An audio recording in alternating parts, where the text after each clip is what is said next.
네, 맥락 시간으로 이어가 보겠습니다. 맥락 시간을 통해서는 각 산업을 대표하는 연구원을 모시고 그 산업의 맥을 짚어보는 시간으로 진행이 되는데요.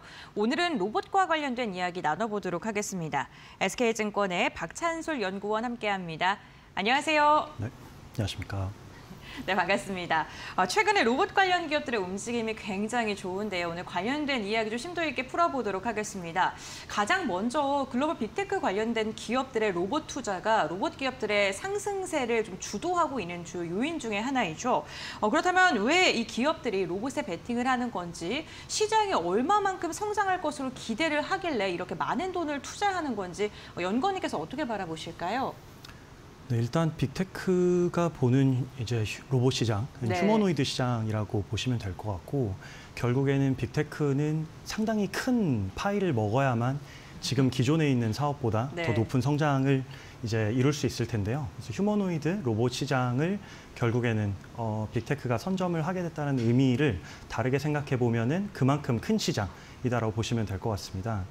LLM의 발전에 따라서 네, 22년부터 어떻게 보면 이 분야의 가능성에 대해서 주목을 했다고 하면 그게 언어 쪽뿐만 아니라 언어 쪽 확률 모델뿐만 아니라 비언어 모델, 그러니까 비주얼 아니면 비디오라고도 할 수 있는데요.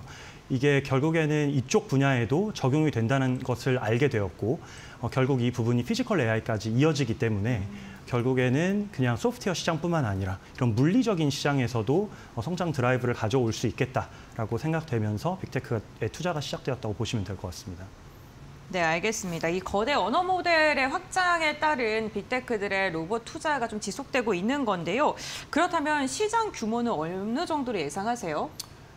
지금 예상하는 게 어려울 것 같고요. 결국에는 인간의 노동 시장을 대체하는 거라 보시면 될 것 같아서 GDP의 상당히 큰 부분을 이제 휴머노이드를 가져오겠다라는 포부를 밝혔고, 다만 이제 기술력 차이에 따라서 진입할 수 있는 시장의 순서가 있겠죠. 그렇죠. 처음에 지금 봤던 게 자동차 시장, 부품 조립이라고 하면은 이 부분에는 좀 난이도가 있다 보니까 물류 시장의 상하차 등 물류 쪽에서 물품 이송 등을 이제 조금 제2차 타겟, 어떻게 보면은 2차 타겟으로 봤으나 난이도 측면에서 쉬워서 1차 타겟이 되는 그런 관점에서 봤을 때 1차적으로는 수백조 원 단위다, 이렇게 좀 정리 드릴 수 있을 것 같습니다. 네, 지금 가늠을 하기 어려울 정도로 노동시장의 대체를 어느 정도 하느냐에 따라서 로봇 시장의 성장성이 이어질 것이다라고 이야기를 해주셨습니다. 그만큼 무궁무진한 발전이 예상되기 때문에 많은 기업들이 투자를 하는 게 아닐까 싶은데요. 그렇다면 국내 관련된 기업들은 또 어떤 게 있는지 알아보도록 할 텐데, 사실 국내에서도 대기업들의 로봇 투자가 굉장히 적극적으로 진행되고 있습니다. 대표적으로 삼성이라던가 LG, 현대차 로봇 투자를 지금 얼만큼 하고 있는지, 그리고 각 사별로 투자 전략은 어떻게 나눠져 있는지도 한번 짚어볼까요? 네, 일단은 휴머노이드 시장을 봐야 될 것 같고, 네. 대기업만이 할 수 있는 시장인 걸로 보여집니다. 그래서 삼성 같은 경우에는 레인보우, 그리고 LG 같은 경우에는 로보티즈가 있겠고요. 현대 같은 경우는 다 아시다시피 보스턴 다이내믹스, 이렇게 정리드릴 수 있을 것 같은데, 결국에는 어떤 업체, 어떤 대기업에서 대량 생산을 해낼 수 있을 건가에 대한 관심이 높다라고 정리드릴 수 있을 것 같고, 기계 업종에서 시작했지만 결국에는 미국에 있는 소프트웨어 업체들에도 지분 투자를 단행을 하면서 결국에는 하드웨어뿐만 아니라 소프트웨어와 결합한 피지컬 AI까지 지금 가려고 노력을 하고 있는 국면이다라고 정리드릴 수 있을 것 같고요.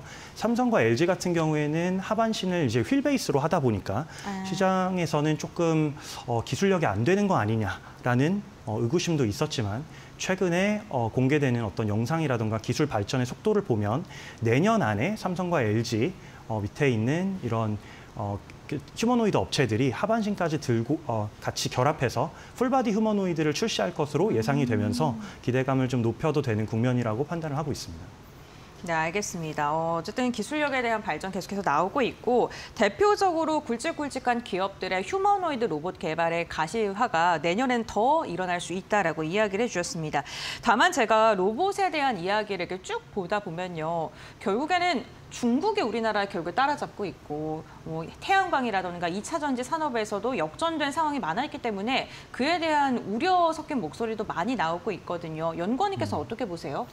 이미 중국이 충분히 위협적이라고 생각을 하고 네. 경쟁하기 굉장히 어려울 거라고 보고 있고요.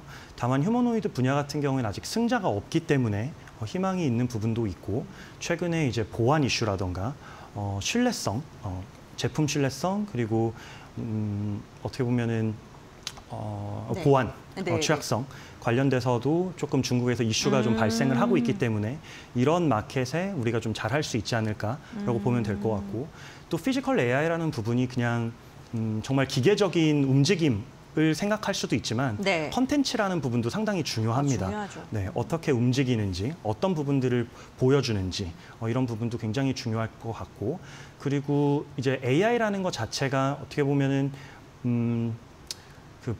IT 보안과 상당히 좀 밀접하게 연관이 그렇죠. 되어 있다 보니까 그리고 또 제조 인프라와도 연관이 되어 있어서 중국 장비가 이제 유럽이라던가 미국에 들어가서 다양한 데이터를 수집하는 데는 어려움이 있을 거로 예상돼서 거기에도 이제 일부 니시 마켓이 있다라고 판단을 하고 있고요. 또 지금 제조 쪽에서 표준화가 진행되지 않은 상황입니다. 그래서 우리가 빨리 표준을 선점을 해서 우리나라가 좀 서양권에 진출할 수 있을 가능성이 아직 남아있는 구간이라고 보시면 될 것 같습니다. 네, 다만 그 부품 관련돼서는 그럼 중국 측이 압도적인 우위를 차지할 것이다라고 보시는 거예요? 네. 가격으로만 따지면은 네. 결국에는 압도적일 확률이 높다라고 보지만 이게 단순히 다른 뭐 기계나 장비처럼 산업 발전이 진행될 거다라고 보기 힘든 부분은 결국에는 이 AI를 통해서 각 나라의 데이터를 수집하는 방향으로 산업이 발전할 것이기 때문에 중국이 기술이 높다고 해서 시장이 꼭 중국 외 시장에서 성장할 수 있는 구조는 아닌 그런 상황인 거죠. 그래서 결국에는 이 데이터 보안을 어떤 나라가 제일 잘 해결해 줄 수 있느냐에 포인트를 두고 시장이 성장할 거로 보고 있습니다. 네, 알겠습니다. 피지컬 AI 시장에 대한 지금 대량 생산 표준이 정해지지 않는 가운데 보안 관련된 부분을 해결책을 제시하는 곳에서 좀 시장 선점에 대한 가능성이 크다라고 이야기를 해주셨습니다. 저희가 휴머노이드 로봇 중심으로 지금 이야기를 나누고 있는데 로봇 분야가 굉장히 다양합니다. 뭐 산업용 로봇도 있고 가정용, 물류, 자동화 정말 다양한 분야로 로봇 분야가 확산이 되고 있는데 투자 전략을 좀 어떻게 세워야 될까요? 일단은 이제 산업용 시장이 있고 그 다음에 이제 발전하고 있는 부분이 서비스 시장이라고 보시면 될 것 같은데 산업용 시장 같은 경우에는 지금까지 그냥 기계 업종과 유사하다고 생각하시는 게 좋을 것 같고 제가 말씀드리는 AI라고 하면은 서비스 시장에서 더 큰 두각을 나타낼 수 있을 것 같은데요. 대부분의 서비스 시장에 있는 로봇 같은 경우에는 궁극적으로 휴머노이드에 대체될 것으로 보고 있고요. 휴머노이드 폼 팩터가 어떻게 보면 할 수 없는 영역이 날아다니는 영역, 아니면 자동차처럼 자율주행으로 다니는 영역, 그리고 수술 로봇의 영역 이렇게 보고 있거든요. 그래서 휴머노이드를 포함해서 이 4개 영역을 제외하고는 딱히 큰 매력을 느끼지는 못하고 있다라고 말씀드리고 있고요. 서비스 시장 서비스 AI의 최종적인 목표는 휴머노이드를 통해서 하는 서비스라고 정리드릴 수 있겠습니다. 네, 알겠습니다. 어쨌든 휴머노이드, 그러니까 사람과 굉장히 닮아있는 로봇 시장에 대해서 좀 집중적으로 보고 계신 건데 사실 그 로봇주가 최근 국내 증시에 주목받았던 이유 중에 하나도 노동 시장에 대한 대체 가능성? 그러니까 물류 자동화 쪽을 좀 주목하시는 분들도 계시거든요. 이 부분은 어떻게 보세요? 대표적인 게 이제 보스턴 다이내믹스의 스트레치 로봇이죠. 하지만 아직도 기계 업종이라고 보고 있고 AI라고 보기에는 조금 무리가 있다라고 생각을 하고 있습니다. 하지만 여기에 LLM의 발전에 따라서 지금 VLM까지 넘어왔고 이것이 이제 시간이 지나면서 더 많은 데이터를 축적하게 되면은 다양한 이제 행동 그리고 다음 행동에 대한 예측까지도 가능할 거거든요. 그렇기 때문에 본인의 행동 그리고 주변의 다양한 사물의 이동에 따른 어떻게 보면은 회피라던가 내가 가야 되는 경로에 대한 판단이라던가 이런 부분들이 더욱 정확하게 될 거고 그리고 물류 시장 같은 경우에는 지금은 물품을 고정된 상태로 집어서 이동한다고 하면 이동하면서 이것을 그 박스나 이런 부분들을 이송하는 그런 부분도 이제 보시게 될 수 있을 거거든요. 그래서 이런 쪽으로 이제 시장이 개화되는지를 좀 트래킹하면서 계속 투자 포인트를 잡아가야 될 것 같습니다. 그럼 이렇게 로봇 이야기를 듣다가 지금 공통적인으로 이야기를 해주시는 결국에는 데이터가 쌓여야 된다라는 부분 같거든요. 그럼 데이터 관련된 산업을 하고 있는 그런 기업들을 더 좀 집중적으로 봐야 될까요?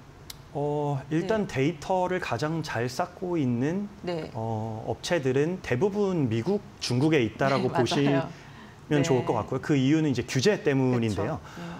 테슬라만 보더라도 규제 회색지대에서부터 이제 진입을 하면서 데이터를 많이 쌓아왔다라고 하면 국내에서 규제가 이제 빨리 풀리지 않는다고 가정을 했을 때 이미 프리트레인된 모델을 가지고 우리나라에 가져와서 우리나라는 하드웨어 역량을 통해서 이제 피지컬 AI를 구현하는 것이 현실적인 방향이 아닌가라고 생각을 하고 있습니다.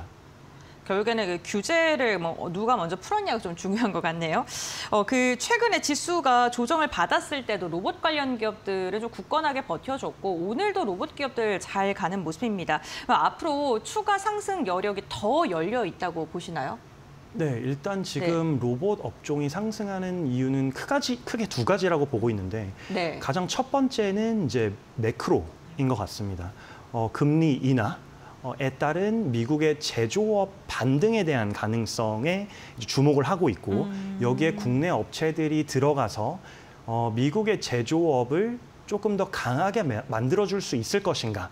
최근에 현대차, 엔솔 상황에서도 확인하실 수 있었던 것처럼 로봇을 사용해서 조금 더 레벨업 시켜줄 수 있을 것인가 한계가 있고요. 두 번째 같은 경우에는 이제 11월 정도로 기사가 나온 것 같은데 엔비디아에서 폭스콘과 로봇을 대량 생산할 거다. 그리고 테슬라에서도 옵티머스의 내년 대량 생산 계획이 구체적으로 발표될 거다. 이런 흐름의 시장이 매크로 딴 멀티플이죠.